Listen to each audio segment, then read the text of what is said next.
미군의 5세대 스텔스 전투기인 F-35 한 대가 이란 측으로 추정되는 공격에 피격당한 뒤 중동의 미군 공군 기지에 비상 착륙했습니다. 이스라엘이 이란 가스전을 공격하고 이란도 보복성 에너지 시설을 집중 타격하며 국제 에너지 시장을 비롯해 글로벌 경제 충격이 빠르게 확산되고 있습니다. 차량 유지비 부담이 급격히 늘면서 신차 구매를 포기하는 소비자가 증가하고 금을 비롯한 안전자산까지 현금화에 나서고 있습니다. 뉴욕 일원의 따뜻한 날씨가 기대되지만 변덕스러운 기온 변화는 당분간 계속될 전망입니다. 불법 체류 청년 추방 이후에 다카 프로그램의 갱신 지연이 심각해지면서 갱신을 기다리던 수혜자들이 체포되는 사례가 나오고 있습니다. 아이스 구금시설에서의 사망자가 20년 만에 최고치를 기록한 가운데 오늘 청문회 출석한 국토안보부 장관 후보자가 운영 개선 의지를 밝혔습니다. AI 기술의 확산으로 기업 내 업무 자동화가 빠르게 진행되면서 신입 구직자들의 취업문이 좁아지고 있습니다. 뉴욕시 경찰의 바디캠 영상이 이제 사건 발생 30일 안에 의무적으로 공개되도록 규정이 격상됐습니다.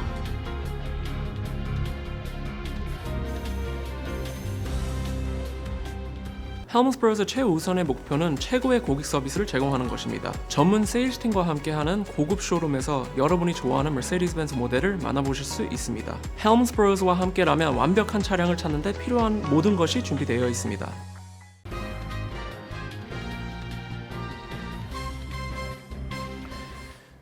안녕하십니까? KBTV 뉴스 9 이창원입니다. 미국과 이란의 전쟁이 3주째 접어든 가운데 미군 스텔스 전투기 F-35가 이란 추정 공격에 피격돼 비상 착륙했습니다.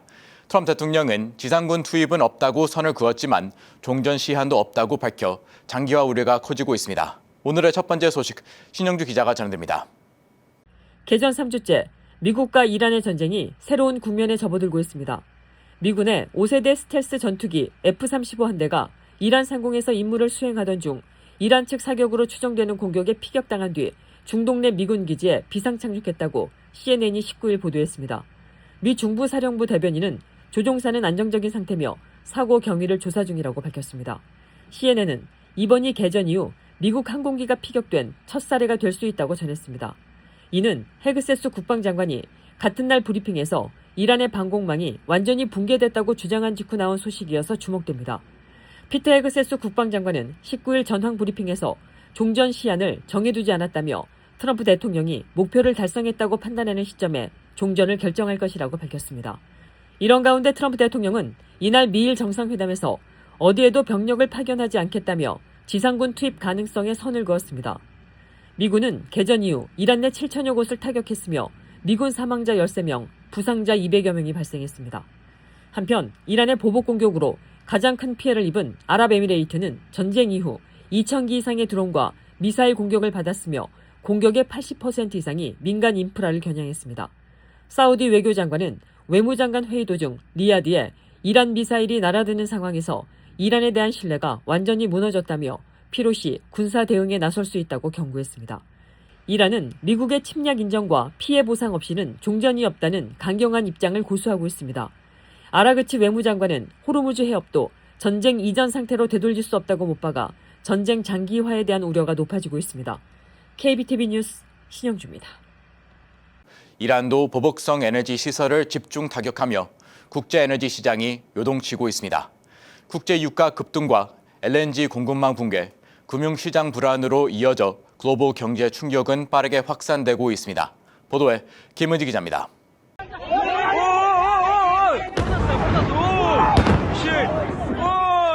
이스라엘이 이란 최대 가스전인 사우스파르스를 공습한 데 이어 이란이 카타르 LNG 시설과 중동의 주요 에너지 인프라를 공격하면서 에너지 전면전 양상이 뚜렷해지고 있습니다. 카타르의 핵심 LNG 생산 시설이 이란의 미사일과 드론 공격으로 큰 피해를 입었고 일부 시설은 생산이 중단됐습니다. 세계 2위 LNG 수출국인 카타르는 이번 공습으로 전체 LNG 수출 능력의 약 17%가 손상됐으며 복구까지 최대 5년이 걸릴 수 있다고 밝혔습니다. 이어 한국 등 주요 수입국과의 장기 계약에 대해 5년간 불가항력 선언 가능성까지 언급했습니다. 글로벌 에너지 기업인 쉘과 토탈 에너지스도 고객사의 공급 불이행을 통보하는 등 LNG 공급망 전반이 흔들리고 있습니다. 국제 가스 가격은 일주일 사이 최대 85%가 급등하며 2022년 이후 최대 위기 수준으로 올랐습니다. 브렌트유는 배럴당 119달러를 돌파하며 120달러에 근접했고 서부 텍사스산 원유도 한때 100달러를 넘겼습니다. 전쟁 직전인 2월 말 갤런당 약 3달러 수준이었던 미 전체 가스 가격은 현재 갤런당 약 4달러까지 올라왔으며 뉴욕, 뉴저지 지역 평균 주유 가격도 미국 전체 수준과 비슷하게 보고되고 있습니다. 호르무즈 해협의 유조선 피격과 봉쇄 우려로 하루 최대 1,400만 배럴에 달하는 원유 공급 차질 가능성이 제기되면서 시장의 불안이 커지는 가운데 미국은 이에 대응해 유가 안정을 위한 긴급 조치를 꺼내들고 있습니다. 미 항만 내 선박만 운송을 제한하는 규제를 한시적으로 유예하고 베네수엘라 국영 석유 기업의 시장 판매를 허용했으며 제재 대상이었던 러시아산 원유에 대해서는 이미 유조선에 선적된 경우에만 한시적으로 거래를 허용하기도 했습니다. 이와 더불어 스콧 베센트 재무장관은 오늘 언론사 인터뷰를 통해 해상에 묶여있는 약 1억 4천만 배럴 규모의 이란산 원유에 대한 제재를 수일 내로 해제할 수 있다고 밝혔습니다. 이는 약 2주 분량의 공급으로 단기적 시장 안정 효과를 기대한 조치입니다. JD 벤스 부통령 역시 향후 24시간에서 48시간 내 추가 대응책이 발표될 것이라며 단기적인 가격 상승에 대응하겠다고 밝혔습니다. 군사적 긴장도 고조되고 있습니다. 도널드 트럼프 대통령은 이란이 카타르를 추가로 공격할 경우 미국은 이스라엘의 도움이나 동의 여부와 상관없이 이란이 한 번도 목격한 적 없는 수준의 강력한 힘으로 사우스파르스 가스전 전체를 대대적으로 폭파할 것이라고 경고했습니다. 금융시장에도 즉각적인 충격을 주고 있습니다. 국제 유가 급등과 달러 강세가 겹치면서 원달러 환율은 1,500원을 돌파해 17년 만에 최고 수준을 기록했고 전쟁 장기화 시 1,550원에서 1,600원까지도 가능성이 제기됐습니다. 한국은 에너지 수입 의존도가 높은 구조 속에서 고유가와 고환율이 동시에 나타나며 3고 압박이 현실화되고 있습니다. 여기에 미국의 무역법 301조 조사까지 더해지면서 관세 리스크까지 부상해 한국 경제는 에너지, 환율, 관세, 3중 압박에 직면했다는 분석입니다. 전문가들은 이번 사태가 단순한 유가 상승을 넘어 글로벌 에너지 공급망 재편과 장기적인 물가 상승 압력으로 이어질 가능성이 크다고 우려하고 있습니다. KBTV 뉴스 김은지입니다. 차량 유지비 부담이 급격히 늘면서 신차 구매를 포기하는 소비자가 증가하고 있습니다.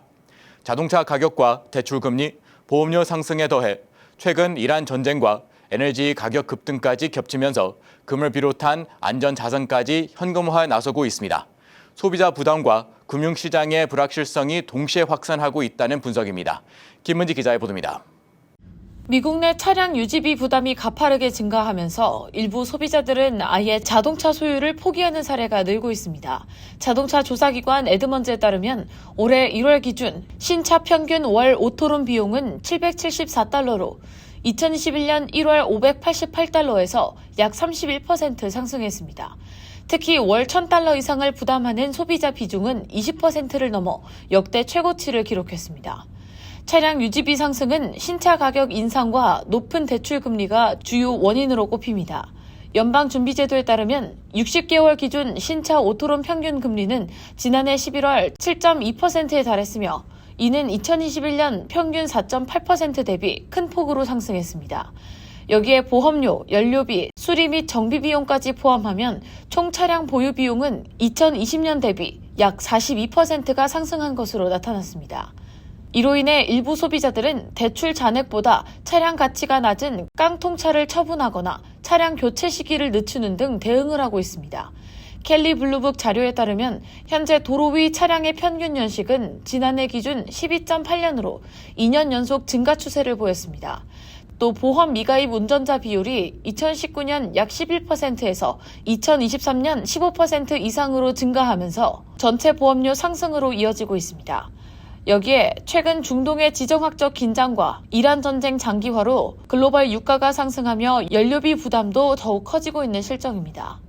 도널드 트럼프 대통령은 전략적 목적으로 높은 유가를 감수할 의향을 밝혀 소비자 부담 완화가 쉽지 않을 것이라는 전망이 나오고 있습니다.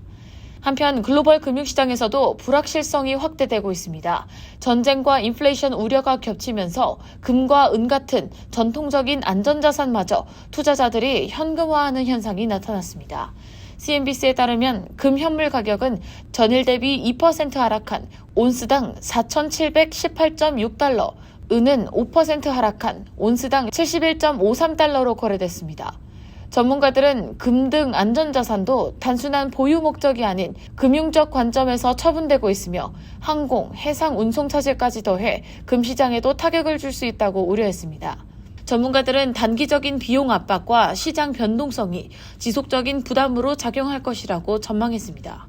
KBTV 뉴스 김은지입니다. 내일 오전 춘분을 맞아 천문학적으로 봄이 공식 시작됩니다. 따뜻한 날씨가 기대되지만 봄 날씨 특유의 변덕스러운 기온 변화는 당분간 계속될 것으로 보입니다. 신영주 기자가 전합니다. 내일 오전 10시 46분 춘분이 찾아옵니다.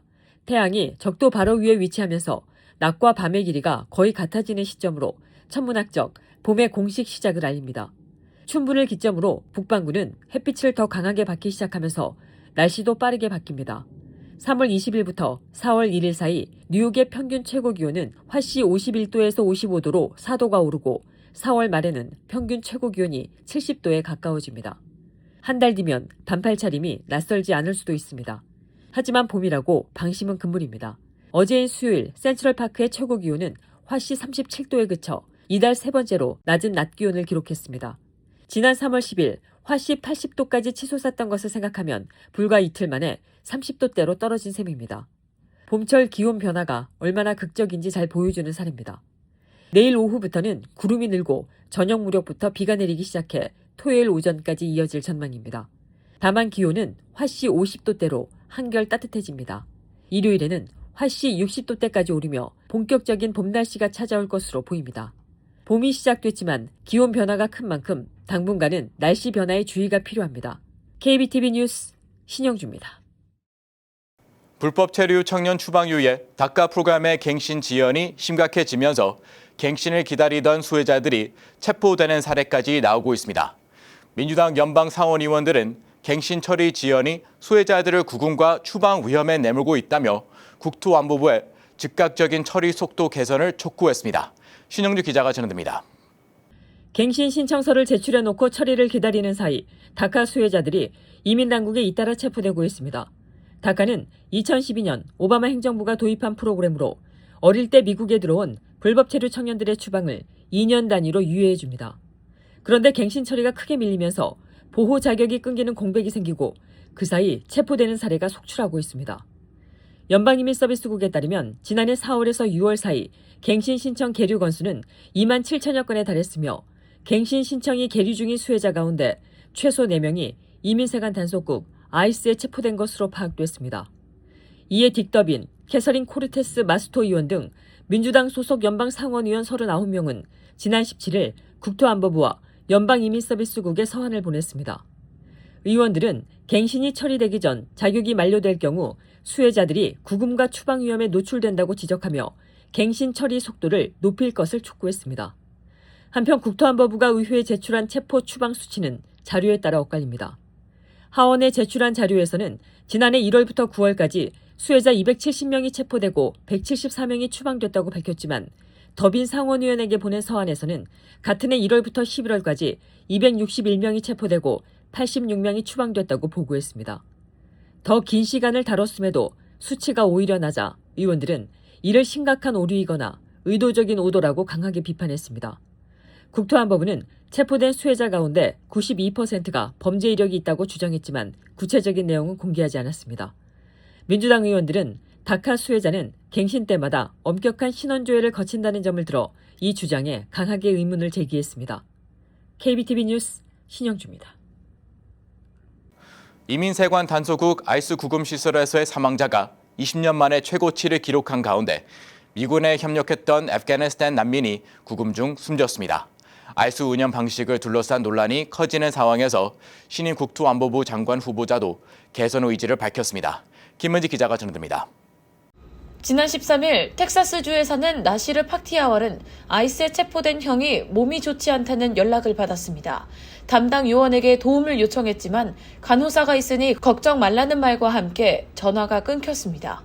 이후 24시간도 채 지나지 않아 41세형 모하마드 나지르 파티아왈이 숨졌다는 통보를 받았습니다. 고인은 2021년 미군 철수 당시 아프가니스탄에서 대피한 난민으로 약 10년간 미군과 함께 싸웠다고 가족은 전했습니다. 12살 아들은 아버지는 영웅이었고 앞으로도 영웅일 것이라고 말했습니다. 동생 나시르는 형이 체포되지 않았다면 지금도 살아있었을 것이라며 아이들과 가족을 위해 무슨 일이 있었는지 답을 원한다고 말했습니다. 이로써 올해 아이스 구금 중 사망자는 13명으로 늘었습니다. CBS 뉴스 분석에 따르면 지난해 아이스 구금 사망자는 31명으로 20년 만에 최고치를 기록했으며 올해 사망자는 이미 지난해 같은 기간의 3배를 넘어섰습니다. 트럼프 행정부의 강경 이민 단속으로 구금 인원이 6만 8천 명을 웃도는 사상 최대 규모에 달한 가운데 의료 방치 등 열악한 구금 환경에 대한 비판도 거세지고 있습니다. 이런 가운데 마크 웨인 멀린 국토안보부 장관 후보자는 어제 인준 청문회에서 아이스 운영에 더 나은 접근법이 있다며 개선 의지를 밝혔습니다. 멀린 후보자는 6개월 후 목표로 아이스가 매일 뉴스 1면을 장식하지 않는 것이라고 말했습니다. 또 지역 당국과 협력해 아이스가 직접 단속보다는 이송 역할에 집중하는 방향으로 바꾸고 싶다고도 밝혔습니다. 멀린 후보자는 트럼프 대통령이 지난 5일 크리스티 놈 전 장관을 전격 경질한 뒤 후임으로 지명한 오클라호마주 출신 공화당 연방 상원의원입니다. KBTV 뉴스 김은지입니다. AI 기술의 확산으로 기업 내 업무 자동화가 빠르게 진행되면서 신의 구직자들의 경쟁이 심화되고 있습니다. 전문가들은 향후 몇 년간 청년층 실업률이 급증할 수 있다고 전망했습니다. 김은지 기자의 보도입니다. 최근 미 전역에서 AI 기반 업무 자동화가 빠르게 확산되면서 신입 및 중간 경력 인력 채용 상황이 악화될 수 있다는 우려가 나오고 있습니다. 빌 맥더못 서비스나우 CEO는 포춘지와 CNBC와의 인터뷰에서 현재 대학을 막 졸업한 청년층의 실업률이 약 9% 수준이며 앞으로 몇 년 안에 30% 중반까지 오를 수 있다고 전망했습니다. 전문가들은 2030년까지 기업 내 디지털 에이전트가 도입돼 반복 업무를 자동화할 것으로 보인다며 특히 사회초년생들이 기업 환경에서 자신을 차별화하기가 더욱 어려워질 것이라고 전망했습니다. 이어 업무가 줄어들면 채용 수요 자체가 감소할 수밖에 없다고 덧붙였습니다. 실제로 챗 GPT가 등장하면서 미국 내 채용 공고는 약 32% 감소했습니다. 올 2월에는 약 9만 2천 개의 일자리가 줄어든 것으로 집계됐습니다. 전문가들은 이 같은 흐름이 당분간 이어질 가능성이 높다고 분석했습니다. 청년층 고용지표 역시 악화되고 있습니다. 뉴욕 연방준비은행에 따르면 22세에서 27세 사이 최근 졸업자의 실업률은 약 5.6%로 전체 평균 4.2%보다 높습니다. 특히 2014-2025년 졸업한 Z세대의 약 58%가 첫 직장을 구하지 못한 상태로 과거 밀레니얼 X세대의 25%보다 높은 수준을 기록했습니다. KBTV 뉴스 김은지입니다. 뉴욕시 경찰의 바디캠 영상이 이제 사건 발생 30일 안에 의무적으로 공개됩니다. 맘다니 뉴욕시장이 행정 지침이었던 해당 공개 조항을 강제 규정으로 격상시켰습니다. 신영주 기자가 전해드립니다. 뉴욕시 경찰이 사건 현장에서 촬영한 바디캠 영상, 이제는 30일 안에 반드시 공개해야 합니다. 맘다니 뉴욕시장은 17일 이 같은 내용의 강제 규정을 공식화했습니다. 그동안 바디캠 영상 30일 공개 조항은 있었지만 강제성이 없어 현장에서는 제대로 지켜지지 않았습니다. 이 조항이 처음 나온 건 2020년입니다. 조지 플로이드 사망 사건 이후 경찰 개혁 요구가 거세지자 당시 드블라지오 뉴욕시장이 바디캠 영상을 30일 안에 공개하겠다고 밝혔지만 구속력이 없다 보니 현실은 유명무실하다는 지적이 일었습니다. 실제 에릭 아담스 전 시장 재임 중 주요 사건 바디캠 영상이 공개되기까지 걸린 시간은 임기 첫 해 평균 276일, 임기 두 번째 해에도 평균 91일이었습니다. 바디캠 영상 의무 공개가 요구되는 주요 사건에는 경찰이 시민에게 총기를 사용했거나 체포 또는 시위 진압 과정에서 상대방에게 심각한 부상을 입힌 사건 등이 포함됩니다. 제시카 티시 뉴욕시경 국장은 바디캠이 현장 상황을 객관적으로 기록하는 중요한 수단이라며 이번 조치를 반겼습니다. 시민단체들은 이번 조치를 환영하면서도 편집된 일부 영상이 아니라 원본 전체가 공개돼야 진정한 투명성이 확보된다고 강조했습니다. 수년간 제자리를 맴돌았던 경찰 바디캠 공개 문제, 이번 강제 규정이 실질적인 변화로 이어질지 주목됩니다. KBTV 뉴스 신영주입니다. 사망한 성범죄자 제프리 앱스틴이 살아있다는 주장이 담긴 영상이 소셜미디어에서 확산하고 있습니다. 팩트체크 매체 스놉스가 18일 분석한 결과 플로리다에서 촬영된 것으로 알려진 이 영상에는 선글라스와 야구 모자를 쓴 채 오픈카를 운전하는 남성이 담겨 있으며 이 영상은 X와 틱톡 등에서 1,500만 회 이상 조회됐습니다. 스놉스는 AI 조작에 명확한 증거는 찾지 못했지만 영상 속 인물과 앱스틴을 비교한 결과 입술 형태와 귀 구조에서 차이가 확인됐다고 밝혔습니다. 앱스틴은 2019년 8월 뉴욕 교도소에서 스스로 목숨을 끊은 것으로 공식 기록돼 있습니다. 퀸즈 플러싱 일대에서 주택 절도 사건이 잇따라 발생한 가운데 백구경찰서가 용의자 공개 수배에 나섰습니다. 경찰에 따르면 지난달 17일부터 19일 사이 플러싱 노든 블루버드 인근에서만 3차례 연속 주택 침입 절도가 발생했습니다. 용의자는 17일 하루에만 2곳을 털어 현금과 보석류 등 $1,620 상당을 챙겼으며 19일에는 칼리지 포인트 블루버드 인근 주택을 시도했다 경보가 울리자 달아났습니다. 목격자나 정보 제공은 1800-577-8477로 할 수 있습니다. 롱아일랜드 레일로드 LIRR 노조가 오는 5월 파업을 예고한 가운데 MTA가 운행 중단 가능성에 대비하고 있습니다. MTA에 따르면 현재 진행 중인 임금 협상이 난항을 겪고 있으며 협상이 최종 결렬될 경우 노조는 이르면 5월 16일부터 파업에 돌입할 수 있습니다. 핵심 쟁점은 임금 인상 폭입니다. 노조는 4년 동안 14.5%의 인상을 요구하는 반면 MTA는 12.5%의 근무 규칙 변경 조건부 1.5% 추가 인상안을 내놓으며 맞서고 있습니다. 기관사 추가 근무 수당 축소 문제도 갈등의 불씨가 되고 있습니다. 미국의 백만장자 수가 2,300만 명을 넘어선 것으로 나타났습니다. 스위스 투자은행 UBS가 발표한 2025년 글로벌 자산 보고서에 따르면 지난해 기준 순자산 100만 달러 이상을 보유한 미국인은 2,383만여 명으로 전 세계 백만장자의 약 40%를 차지했습니다.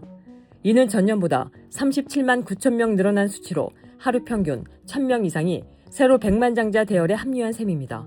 전문가들은 부동산과 주식 등 자산 가격 상승이 주된 배경이라고 분석했습니다. 잠시 후 커뮤니티 브리핑을 전해드립니다. 헬მს브로스 최우선의 목표는 최고의 고객 서비스를 제공하는 것입니다. 전문 세일즈팀과 함께하는 고급 쇼룸에서 여러분이 좋아하는 머세디스-벤츠 모델을 만나보실 수 있습니다. 헬მს브로스와 함께라면 완벽한 차량을 찾는 데 필요한 모든 것이 준비되어 있습니다.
이어서 환율과 증시 전해드립니다.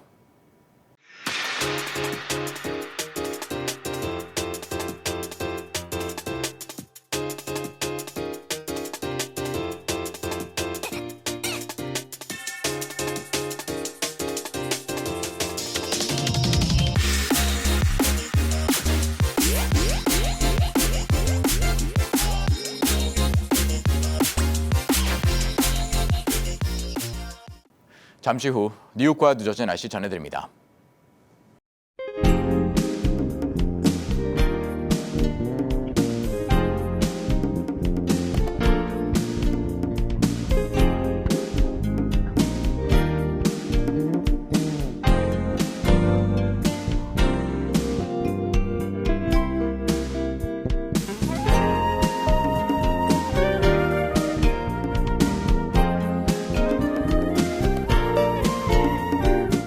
KBTV 뉴스9 마칩니다. 오늘도 시청해주셔서 감사합니다. 편안한 밤 보내시 바랍니다.